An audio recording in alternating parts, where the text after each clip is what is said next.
ShartimusPrime, ShartimusPrime. Reading comics, toys are hella sick, hella whacking it. Taking bad hits, taking bad shit. Subscribe. Triceratops little tootsies right there, so tiny. Hey, what's up you guys? ShartimusPrime here, doing another Marvel Legends action figure review on the Marvel Legends X-Men Storm and Thunderbird 2-pack. If you're trying to get your Marvel Legends, you can do so at Search your feelings, you know it be true. Dorkside Toys is a store for you. Link below. And while you're down there, please don't forget to hit that like button and hit that subscribe button as well as the notification bell. And this here is a Target exclusive that I missed out on the pre-order, so I was able to pick this up from up north from some good people over at the Canada Toys R Us. I gotta give a big thanks to Gabriel San Juan, Paolo Lacap, and Neil Hippolito. I hope I pronounced everyone's names right, but thank you so much. I really appreciate for the lookout. Man, I'm so happy to have this 2-pack set. I've always wanted a Classic Storm, and we get a nice image of Classic Storm right there on the side, and then on the back you can see images of both characters, and then on this side you can see Thunderbird right here. Then we get that nice beautiful golden X right there on the top. Not much more at the bottom, so let's get to it and crack these things open. So aside from Storm coming with 2 head sculpts, she comes with 3 sets of interchangeable hands, 2 capes, and a Thunderbird accessory, as well as a coffee stain right there. And I really love these hands. These are very, very cool. I really like this a lot. Nice tealish blue electric effect coming out of the fingertips. There are parts where it looks a little bit weird, where the brown paint is just kind of gone, you know, like right over there in the palm of the hand. But I haven't really had any problems taking photos of this, you know what I mean? Like, it never really ruined any pictures for me. It's just a detail I'm noticing when I look at it like this. But man, I really like these hands a lot. And then you get fisted hands, then you get regular hands right over here, and then you get the 2 different capes, and they feel like they're made out of a vinyl material, but they're not. It's kind of a stiff plastic material, but I think these are very cool. I'm glad that they included 2 of these, or the 2 different versions, right? You get the action one and then the relaxed one, and yeah, the yellow paint is very clean for the most part. There's tiny little breaks, I guess, you know, around the edges, but really it looks really good. I mean, you can see a little bit of paint splotching with the red amulet right over there. And this one looks a little bit cleaner. You can see some yellow paint missing right there, but yeah, for the most part, these are dope.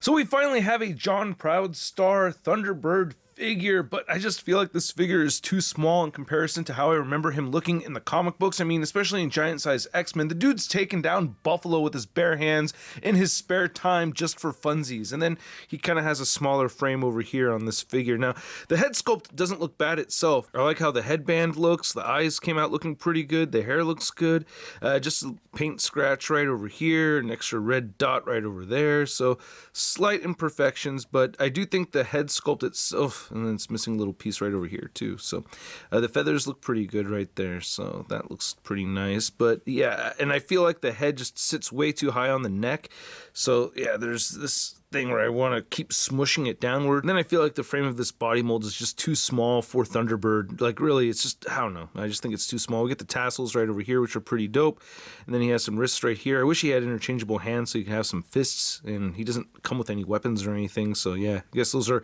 interlocking hands for taking down Buffalo.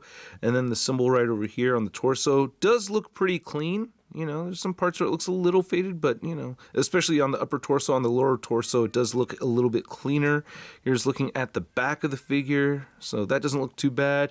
Then you have the red going down the center along the Thunderbird butt, and then along the Thunderbird crotch as well. You get the belt right there looking pretty good, and then you get some tassels, which are annoying right here at the bottom. They always come loose and shift around on me, so that's bothersome. And then you get peg holes at the bottom of the feet. I did put a Shang-Chi fist on here, and you can see there is a little bit of a gap, so that's annoying. The flesh tone does not match perfectly, but the size works pretty well, and if you just shift this bracelet down like that, it does cover it up and it looks okay, I guess. But still, I feel like this figure is just too small. But anyway, the articulation is adequate. I mean, you can move the head up that far. You do have a bit of the shifting and forward and back like a pile driver. You can't move the head downward that much. You get side-to-side motion and some head wobbling, no real head pivot right there. Shoulder moves outward that much and in just that far. These tassels kind of get in the way. Plus, it's based off of the Grim Reaper body mold, right? If I remember correctly, it is. Anyway, you get full rotation over here, and there is some chewing going on at the top of the shoulders over there, just to mention that. And then you get bicep swivel, double jointed elbows, and then the wrist turn side to side, hinge up and down, ab crunch forward, ab crunch hunch back, waist swivel, hips move outward only that far. He'll kick forward that much, back a tiny bit, upper thigh cut, double jointed knees, then you get calf rotation, ankles move down, up a little, just barely, and then you get beautiful ankle pivot.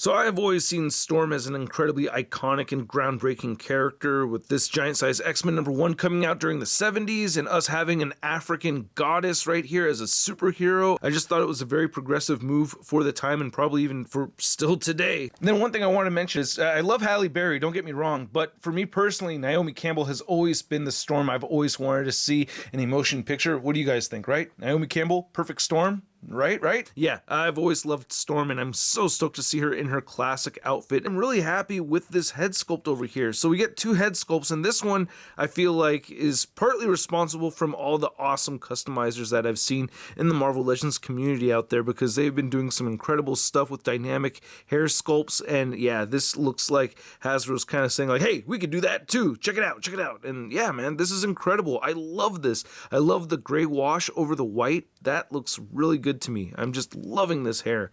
That is so sick. Look at that, man. Yeah, that is incredible. Really like it a lot. The tiara is just a little bit off center. And then we get a relaxed head sculpt, which also looks beautiful and very necessary for the collection. Man, I just really love how this came out. Very clean.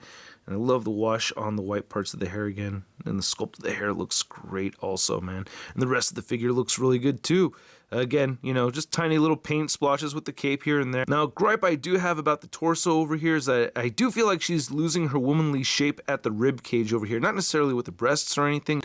I just feel like the rib cage doesn't come out enough, and it kind of like ruins the hourglass shape that she should have, you know? But, you know, she has very nice wide hips over here. That looks really good. I like how the bathing suit look came out right here with the little ring in the middle. A little bit of black splotching, missing the sculpt some, but not too bad. And these boots look great over here. Here's looking at the back of the figure. Get some nice looking Storm nalgas. Again, nice, very wide hips. I do like that. It's just the rib cage over here could have come out a bit wider, I think. But yeah, that looks really good. Serial number, it's annoying. And we get pinless knee joints. That looks really good, and it has this faux vinyl texturing to it. Very glossy, so I like that a lot. And I think the paint over here came out really good with these holes or these rings in it and everything, so that's great. Nice heels and everything over here, so she does stand fairly well, and she has peg holes at the bottom of the feet. Oh, and I want to mention the bracelets over here are sculpted onto these forearms. That is helpful. So to the surprise of nobody, the head sculpt does hinder the neck articulation as far as getting Storm to look up with this particular head sculpt. However, she will look up just a tiny bit still. There is a bit of shifting forward and back like a pile driver. You can move the head downward that much, and this head sculpt can rotate side to side, of course, and a little bit of head pivoting. And then with this other head sculpt, you can get the head to look up a bit more so, as you can see. So that's pretty cool, and it will look down just as much, and you get side to side motion and a little bit more head tilting right here. Shoulders will move outward that much, and inward you could rotate forward and rotate back that far as much as the cape will let you do it. And then you also get a single jointed elbow. Wish we had double jointed elbows. Oh, if you turn it the other way, you get more range of movement like that, so that looks a little bit better. And you get rotation right there. Then the wrists all turn side to side and hinge up and down. You get a diaphragm joint that turns side to side. You get diaphragm pivoting. She crunches forward that much, back that much, hips move outward that far. Lucky Logan can kick forward that much with her legs and back that much. I like how they sculpted the nalgas in here, by the way. It just looks really nice. Anyway, you do get the upper thigh cut. Double jointed pinless knees right there that don't bend in all the way. That's as much as you're going to get. And then the ankles do move down. They do move up, and she has beautiful ankle pivot. This ankle pivot is almost like a rotation, though. It's not my favorite ankle pivot, to be honest. Now, to measure out the height of these two figures, you can see Thunderbird is obviously standing a little bit taller, above the 6.5-inch mark, and then Storm is just a tiny bit shorter. And for a size comparison, we have Thunderbird next to the 2-pack Warpath figure from many years ago, from like 10 years ago.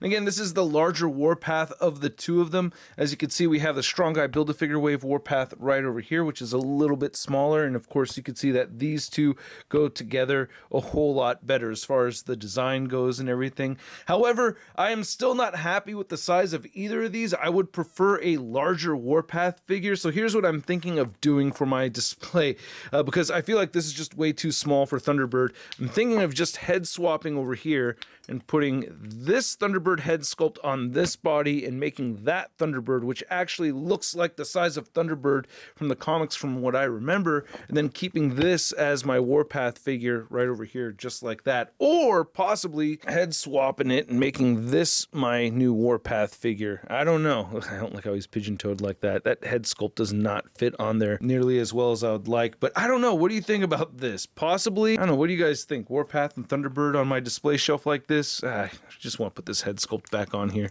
Yeah, that figure just looks a whole lot better with that Warpath head sculpt on there, or maybe possibly figuring out a way to maybe remove these and then get these like sticky tacked on here. Maybe that could be my display. I don't know, kind of like how that looks right there. Or maybe if Hasbro would just give us a big-ass Warpath Build-A-Figure or something, and then I could use this as my Thunderbird. And then for your Hasbro Marvel Legends Storm figure comparison, we have the TRU Jubilee Wave Storm, and then we have the Mohawk Storm from the Flamingo Wave, and then we have our new Storm right here, and then we have our Vintage Collection Storms with the 90s designs with the black and the white, and I hope one day they make a silver one. I don't know. What do you guys think? Do you think it would be cool if they made a silver one, or is that just way too much? And I'm not going to do any head swaps over here. First off, the flesh tone doesn't really match with the other ones. They are slightly different. I guess the Mohawk Storm over here matches with this one. I'm such a liar. I could not resist. Okay, so yeah, there we go.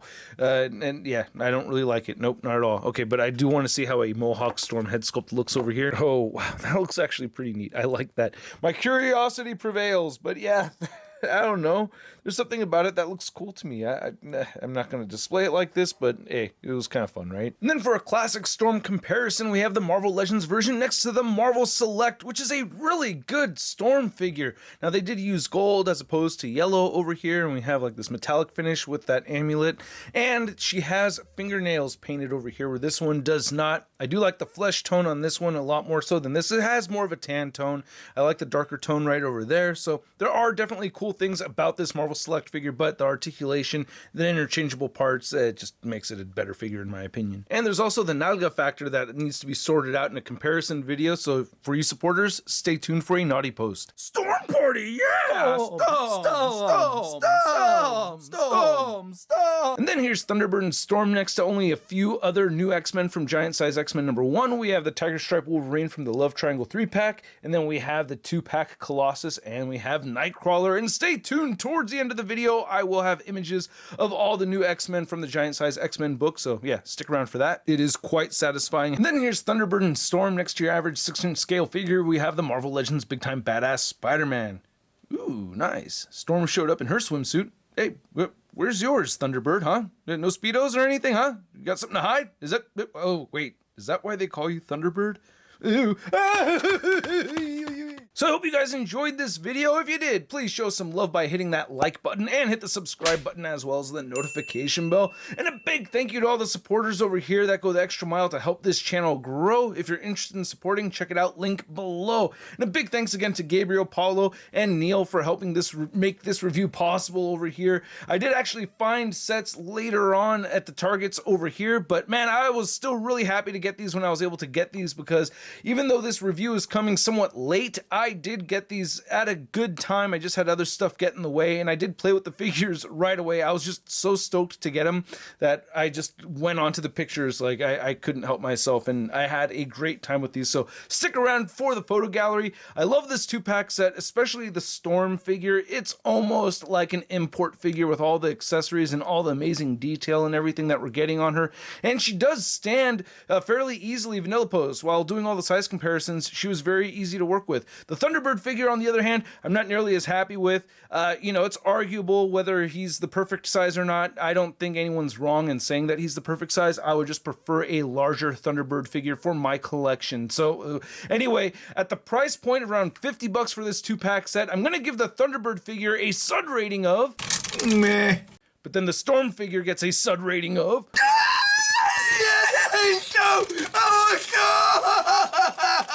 and I'd like to know what you guys think, so please let me know in the comment section below. If you want to see the latest in Marvel news, you should check out marvelousnews.com, and if you want to follow me over on social media, check me out on Instagram, Twitter, Twitch, and Stardust, and I will catch you guys later. Peace! I'm posing action figures, I'm posing action figures, I'm posing action figures every day. I'm posing action figures, I'm posing action figures, I'm posing action figures, it's okay. That's crispy.